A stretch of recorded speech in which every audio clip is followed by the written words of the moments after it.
0.1 divided by 0.01. So 0.01 is a power of 10, but this is less than 1.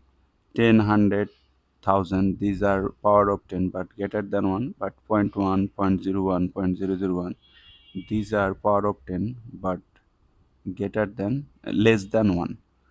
So to divide this numerator by this denominator, you need to move just decimal.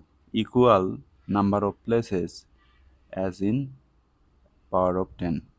1 place, 2 place, so decimal point will move 1 place, placeholder 0, 2 place. So we are getting 1 0, then here decimal point. Here decimal point means this.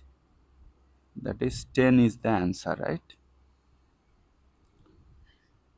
So 0.1 divided by 0.01, 10 is the answer.